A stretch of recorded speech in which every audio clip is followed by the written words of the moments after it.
Greetings, chemistry students. Today we're going to be continuing our notes on the atomic emission spectrum. So we're going to continue with this. This is going to still fall under the general PowerPoint of the electron.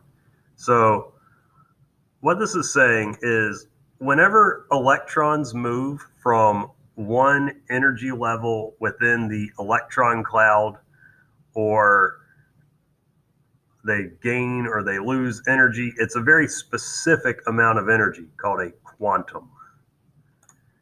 And when every electron in an atom is in its lowest possible energy state, we call that the ground state.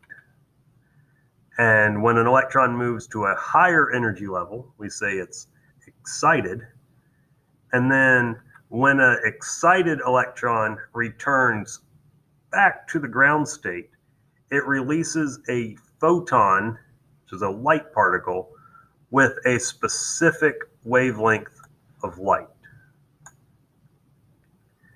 And so just so that you know, a photon is a light particle.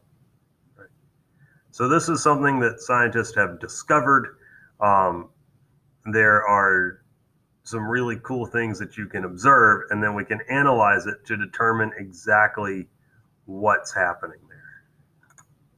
So if we look at the what's called a flame test, which is a lab that some of you have already done and some of you will be doing next week, we can take electrons in an atom and we can excite them by either hitting them with high voltage electricity or very high heat.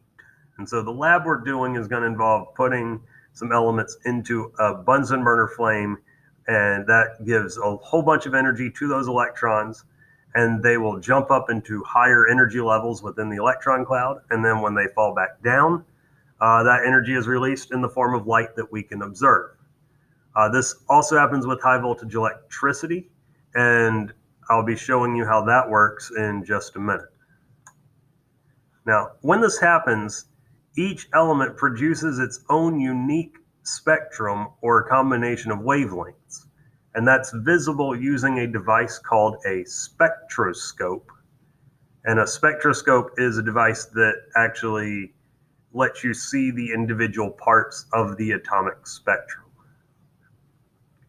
And based off of this type of information, by using emission spectra, this is how we know that the sun is made mostly of hydrogen and of helium, is because of the emission spectra of the sun itself. We can actually, in fact, helium gets its name from the Greek word helios, meaning sun, because helium was first identified through this spectroscopy technique before helium was discovered on planet Earth.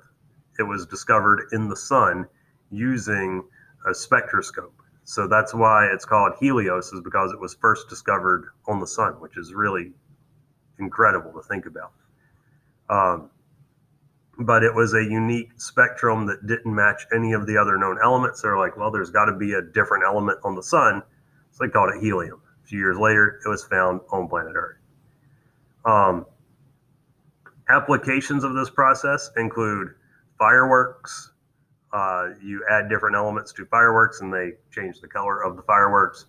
Neon lights and fluorescent lights. The fluorescent lights in the room where I am right now, they have mercury vapor, which when high voltage electricity is applied, they emit ultraviolet light, which then causes a reaction to happen with a special coating on the tube, which then causes them to emit visible light.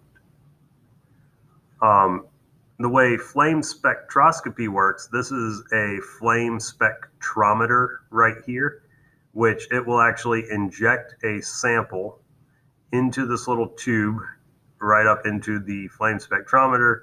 It will inject it into the flame, and then the elements in there will give off different colors of light, which are analyzed by the computer that's connected to this device. And it will actually tell you not just which elements are in there, but based on the brightness, what the percent of each element is in there. Now, we don't have a flame spectrometer at Topsail High School because they're very expensive. Now I'm going to show you a couple of video clips that I did with atomic emission spectra of 4 different elements by using my cell phone and shooting it through a spectroscope to actually see the emission spectra.